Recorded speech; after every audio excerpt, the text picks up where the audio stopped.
Assalamu alaikum dear students, I hope you all are well. Welcome in today's class. जैसे आप लोगों को पता है कि बीपीएससी ने अपना हेड मास्टर हेड मिस्ट्रेस का सिलेबस आउट कर दिया है। जो सबसे पहला टॉपिक वहाँ पर है जनरल मेथड्स ऑफ टीचिंग। हम उसको स्टार्ट करने जा रहे हैं और वन बाय वन हम सारे टॉपिक्स को कवर करेंगे। तो आप हमारे चैनल को सब्सक्राइब कीजिए, शेयर कीजिए ताकि ज़्यादा से ज़्यादा स्टूडेंट्स तक पहुँचे और ज़्यादा से ज़्यादा लोग इससे मुस्तफ़ीद हों। आप जब भी अब जो है स्टूडेंट्स डेफ़िनेटली वो रुख करेंगे बाज़ारों का बुक्स ख़रीदने के लिए, ठीक है? तो वो आपको एक टीचर रिक्रूटमेंट की बुक दे देंगे कि ये टीचर सिलेक्शन की बुक है। उसमें पेडागॉजी इतना मुश्किल है, जो कुछ मैंने बुक्स देखी हैं। I am not criticising any writer, definitely बहुत मेहनत से बुक बनती है, पब्लिश होती है। तो आप जो है बेशक बुक ले लें लेकिन आप अपना कॉन्सेप्ट बनाएँ। जब आपका कॉन्सेप्ट होगा, कोई भी आपके पास क्वेश्चन आता है, आप उसको अटेम्प्ट कर सकते हैं। बहुत सारे स्टूडेंट्स का ये रोना होता है कि जी हम सेलेक्ट नहीं हुए और हमने पेपर बहुत अच्छा दिया था। उसका रीज़न यही होता है कि आपने सही प्लेटफ़ॉर्म यूज़ नहीं किया होता या आपने सही तरीके से उस चीज़ का कॉन्सेप्ट नहीं बनाया होता, ठीक है? आपके पास कॉन्सेप्चुअल जो चीज़ें होती हैं, वो आपको किसी भी क्वेश्चन को अटेम्प्ट करने में हेल्पफुल रहती हैं। तो यहाँ पर हम जो है वो जनरल मेथड्स ऑफ टीचिंग में सबसे जो पहला टॉपिक कवर करने जा रहे हैं, दैट इज़ इफ़ेक्टिव टीचर या इफ़ेक्टिव टीचिंग। देखिए, जनरल मेथड्स ऑफ टीचिंग का हरगिज़ ये मतलब नहीं है कि सिर्फ़ हमने टीचिंग मेथड्स देखने हैं। ये एक सब्जेक्ट है, जनरल मेथड्स ऑफ टीचिंग। जो लोग जो है वो बीएड 1.5 या 2.5 या बीएड ऑनर्स कर रहे हैं, उनको अच्छे से पता है कि जी जनरल मेथड्स ऑफ टीचिंग एक पूरा वास्ट सब्जेक्ट है, ठीक है? जिसमें बहुत सारे टॉपिक्स हैं जो कि आपने कवर करने हैं। और इसी तरह जो आपके बाकी टॉपिक्स मेंशन है, they are not topics, they are subjects, जिनके अंदर सब टॉपिक्स हैं जो आपने कवर करने हैं, ठीक है? तो सबसे पहले जी हम देखेंगे इफ़ेक्टिव टीचिंग क्या होता है।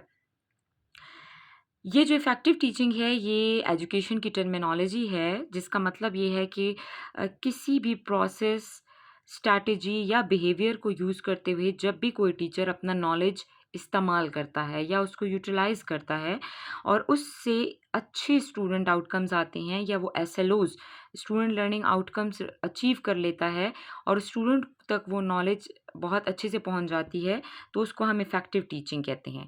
और इफ़ेक्टिव टीचिंग कंडक्ट कौन कराता है? डेफ़िनेटली इफ़ेक्टिव टीचर कराता है। अगर इफ़ेक्टिव टीचर नहीं होगा तो इफ़ेक्टिव टीचिंग मेथड्स नहीं हो सकते हैं। टीचिंग मेथड्स को कौन इफ़ेक्टिव बनाता है? टीचर बनाता है, ठीक है? अब हम देखेंगे जी कैरेक्टरिस्टिक्स किसके? हम देखेंगे इफ़ेक्टिव टीचर के क्या कैरेक्टरिस्टिक्स होते हैं। ये जो 2 आपको मैंने आपको जो है 2 कॉलम्स नज़र आ रहे होंगे, प्रोफ़ेशनल एंड नॉन प्रोफ़ेशनल। तो ये क्वेश्चन जो है बहुत इम्पोर्टेंट है, ठीक है? एग्ज़ाम पॉइंट ऑफ व्यू से कि इफ़ेक्टिव टीचर की क्या कैरेक्टरिस्टिक्स हैं, प्रोफ़ेशनल भी बताएँ और नॉन प्रोफ़ेशनल भी बताएँ। तो देखिए प्रोफ़ेशनल वो कि एक टीचर को पता है कि मैं जब अपना पढ़ाने के लिए क्लास में एंटर हो रहा हूँ तो मेरे पास क्या नॉलेज होनी चाहिए, ठीक है? कौन-सी वो एरियाज़ हैं जो प्रोफ़ेशनल कहलाते हैं, कौन-सी एरियाज़ हैं जो नॉन प्रोफ़ेशनल हैं। देखिए प्रोफ़ेशनल में सबसे पहला जो इम्पोर्टेंट चीज़ आती है क्लासरूम मैनेजमेंट। अगर एक टीचर अच्छी क्लासरूम को मैनेज कर लेता है, उसकी क्लासरूम मैनेजमेंट बहुत अच्छी है, तो वो एक इफ़ेक्टिव टीचर है, ठीक है?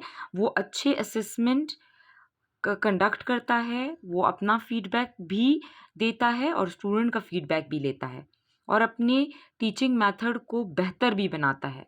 सिर्फ़ ये नहीं कि बच्चे का असेसमेंट आपने देखा कि बच्चे ने क्या लर्निंग की है, असेसमेंट का मतलब टीचिंग लर्निंग प्रोसेस को बेहतर बनाना इज़ कॉल्ड असेसमेंट। आपको असेसमेंट, इवैल्यूएशन और मेजरमेंट की एक वीडियो मैं अपलोड कर चुकी हूँ, उसको भी देखिएगा, वो टर्म्स भी बहुत इंपॉर्टेंट है। नेक्स्ट टीचर का कमांड सब्जेक्ट मैटर पे होना चाहिए, ठीक है? सब्जेक्ट मतलब मैटर मतलब वो कंटेंट उसके सब्जेक्ट का उसको आना चाहिए, ठीक है? उसको उस पे कमांड हो। साइंस है तो साइंस से रिलेटेड जो है ना वो सब्जेक्ट मैटर टीचर को पता होना चाहिए किस टर्मिनोलॉजी का क्या मतलब है, मैंने किस टॉपिक को किस मेथड से कवर करना है, ठीक है? एंड ऑर्गेनाइजेशन एंड प्लानिंग, अच्छी ऑर्गेनाइजेशन एंड प्लानिंग भी टीचर करता हो। क्लास में जाने से पहले कौन से एविएट्स यूज़ करने हैं, कौन से टीचिंग मेथड्स की ज़रूरत है, कौन से असेसमेंट आज कंडक्ट करानी है, फॉर्मेटिव असेसमेंट कब करानी है, समेटिव असेसमेंट कब करानी है, वर्कशीट्स कब देनी है, ठीक है? होमवर्क कैसे देना है, तो ये सारी ऑर्गेनाइजेशन एंड प्लानिंग में आता है। टीचर हमेशा प्री प्लान होता है।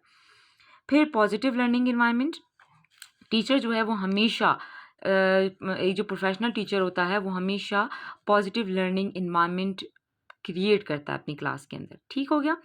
नेक्स्ट जो है वो स्ट्रॉन्ग बॉन्डिंग उसकी होती है पेरेंट्स एंड कम्युनिटी के साथ, जो कि एक बहुत बहुत इम्पॉर्टेंट बॉन्डिंग है जिसको मिस कर जाते हैं मोस्टली। टीचिंग में हम इसको इम्पॉर्टेंट नहीं समझते, लेकिन ये बहुत इम्पॉर्टेंट है। एक टीचर जब तक पेरेंट्स और कम्युनिटी के साथ डायरेक्टली कनेक्ट नहीं होगा वो तब तक स्टूडेंट की लर्निंग बेहतर नहीं बना सकता। ठीक है, जैसे मैंने आपको पहले बताया था कि स्टूडेंट की लर्निंग तभी बेहतर हो सकती है जब आपको उसका बैकग्राउंड पता हो, जब आपको ये पता हो कि स्टूडेंट किन एरियाज़ में वीक है, वो स्लो लर्नर है, मीडियोकर है, स्ट्रॉन्ग लर्नर है, किस तरह का स्टूडेंट है।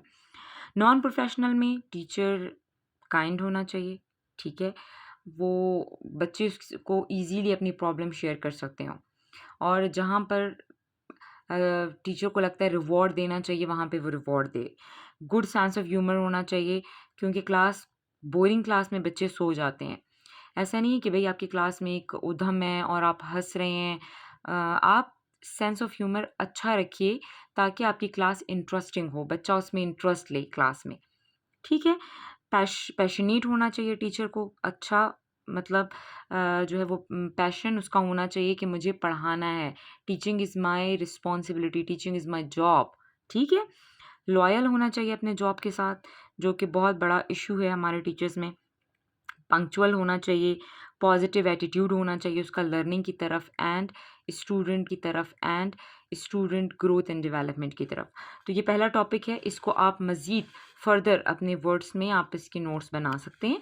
ये मैं आपको सिर्फ एक आइडिया दे रही हूँ कि आपका पहला टॉपिक क्या है। इस तरह हम बाकी टॉपिक्स को भी कवर करेंगे। So thank you so much for watching, share it and subscribe it. Thank you.